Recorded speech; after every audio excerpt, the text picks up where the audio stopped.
Multiple choice question हैं BMW और BW के लिए। पहला क्वेश्चन है प्रतिरोध की इकाई क्या होती है। तो सब लोग जानते हैं प्रतिरोध का क्या काम होता है। प्रतिरोध का काम होता है करंट को रोकना। जिस वायर में ज़्यादा रेजिस्टेंस होगा उसमें करंट नहीं जाएगा, कम जाएगा, और जिसमें रेजिस्टेंस कम उसमें प्रतिरोध कम, resistance come means current easily flow होगा। जैसे मान लीजिए एक सर्किट है, ठीक है, 10 ओम है, एक 5 ओम है, तो करंट किधर से फ्लो होगा? 5 ओम से। तो प्रतिरोध की इकाई होती है ओम। दूसरा है कंडक्टेंस की इकाई होती है। तो कंडक्टेंस क्या होता है? प्रतिरोध का इन्वर्सली होता है, तो इसकी महो। तीसरा क्वेश्चन है प्रतिरोधकता की इकाई होती है रेजिस्टिविटी, यानी रो फॉर्मूला क्या होता है? R equal to rho dot L upon A. तो रो का क्या हो जाएगा? R into A upon L.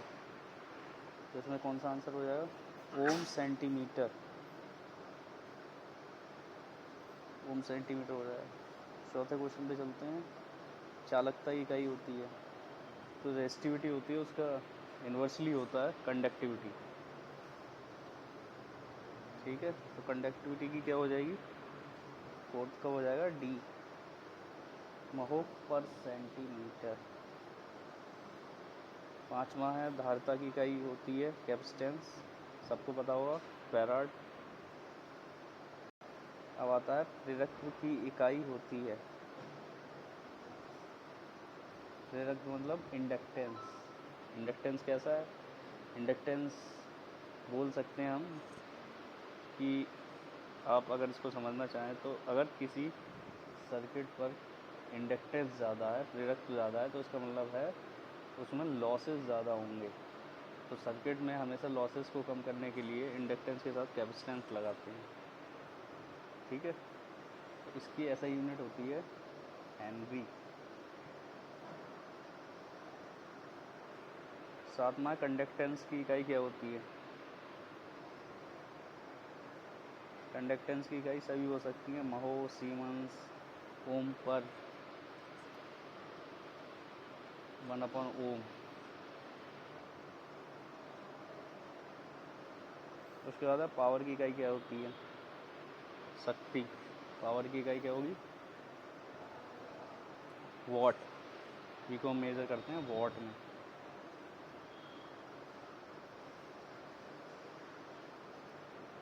नवा क्वेश्चन है शुद्ध अर्धचालक को कहा जाता है, क्या कहते हैं? इंट्रिंसिक।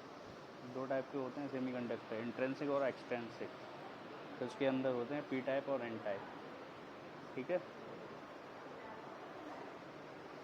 10वां क्वेश्चन है यदि 3 और 6 ओम के प्रतिरोध को समांतर में जोड़ा जाए तो तुल्य प्रतिरोध होगा। तो रेजिस्टेंस में हम क्या करते हैं, जो हमने पढ़ाया था, R इक्वल टू सीरीज में होगा तो ऐड होगा, और इन्वर्सली होगा तो 1 upon R equivalent equal to 1 upon R1 plus 1 upon R2, और ऐसे ही जोड़ते जाएंगे, ठीक है। तो हम निकाल लेंगे ये किस में दे रहा है? समांतर में दे रहा है, इसका मतलब 1/3 प्लस 1/6। एलसीएम ले लिया 6, 2 प्लस 1/2, यानी कि R बराबर आएगा 2। बी आंसर होगा। 11 क्वेश्चन है। 11वां घरेलू वायरिंग में सभी उपकरण जुड़े होते हैं। घरेलू वायरिंग में कैसे जुड़े होते हैं उपकरण? समांतर में होते हैं, सीरीज में करंट सेम रहता है, लेकिन जब पैरेलल होंगे तो क्या होगा? पैरेलल का मतलब है कि वोल्टेज सेम होगा, ठीक है। इसी तरीके से इसमें दे दिया 12वें क्वेश्चन में 6 फैराड और 3 फैराड को समांतर में जोड़ने पर तुल्य धारिता होगी।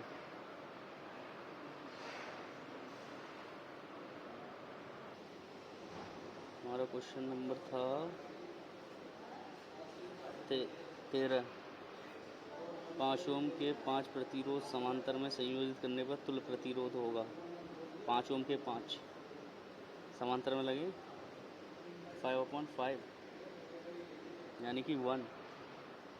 ठीक है, 1/r इक्वल टू 5/5 यानी r इक्वल टू 1 हो जाएगा, यानी 14 का हो जाएगा हमारा A। ठीक है,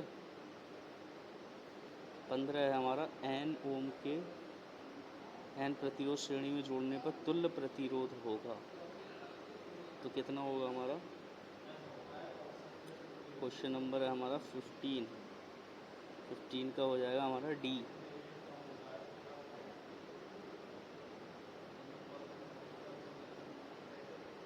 ठीक है, ये सब आप कर सकते हैं। ये फॉर्मूला बताया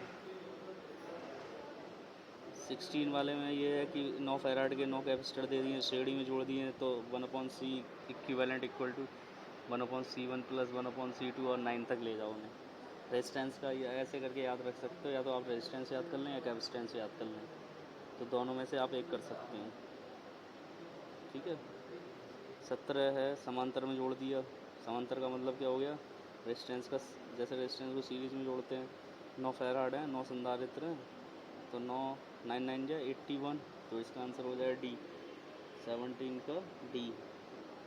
ठीक है, 18 है एन फैराड के एन कैपेसिटर श्रेणी में जोड़ने पर तुल्य धारिता होगी, तो इसका क्या हो जाएगा 18 का?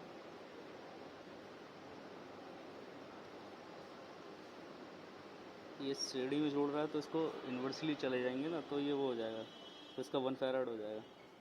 ठीक है, 19 क्वेश्चन है एन फैराड के एन कैपेसिटर समांतर में जोड़ने पर, वो निकाल सकते हो आप। अगर आपको फॉर्मूला पता है कि रेजिस्टेंस के इन्वर्स होता है तो सीरीज और पैरेलल में आप निकाल सकते हैं। ठीक है, 20 है शुद्ध अर्धचालक में अशुद्धि मिलाने की प्रक्रिया कहलाती है। क्या कहलाती है? डोपिंग कहलाती है। डोपिंग का मतलब होता है, डोपिंग टर्म जो होती है उसका मतलब होता है कि इम्प्योरिटीज़ को मिक्स करना। ठीक है, फिर 21 किरचॉफ का धारा नियम लागू होता है। कहाँ धारा का नियम लागू होता है? किरचॉफ जंक्शन पे होता है। धारिता की इकाई है, क्या है? अभी पहले क्वेश्चन आ चुका है, ये सभी हैं।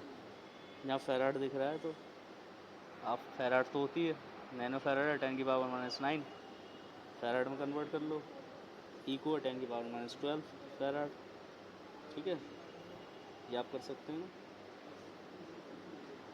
उसके बाद है वही एक श्रेणी आरसी परिपथ है जिसमें 1 किलोवाट प्रतिरोध 2 माइक्रोफैराड का संधारित्र लगा है का समय नियतांक होगा। तो इसको आप निकालें, कॉपी में निकालेंगे तो इसका आंसर आएगा 23 का बी। ठीक है, 2 मिली सेकेंड आएगा। अगर 24 परमिनेंस का विलोम होता है, 24 का परमिनेंस का मतलब रिलेक्टेंस। रिलेक्टेंस क्या होता है? जैसे कि इलेक्ट्रिक सर्किट में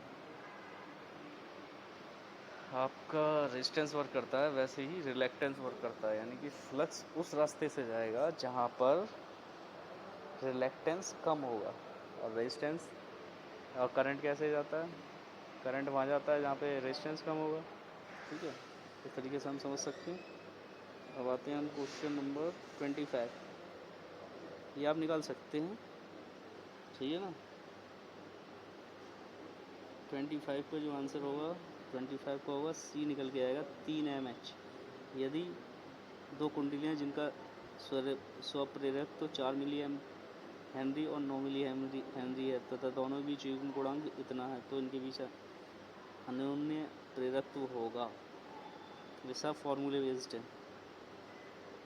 छठा कुंडली में वैद्युत वाहक बल उत्पन्न होता है यदि उसका फ्लक्स, यानी चाहे उसका फ्लक्स कम हो, बड़े सडनली जीरो हो जाए। ठीक है, तो ये होना है। तो इस लेक्चर में हम 20 क्वेश्चंस करा दिए हैं, आप अपनी कॉपी पे लिख लिख के करें इसे। आपको कोई समझ नहीं आता है आप हमसे पूछ सकते हैं। ठीक है, आप उसमें दे दीजिएगा तो पता लग जाएगा।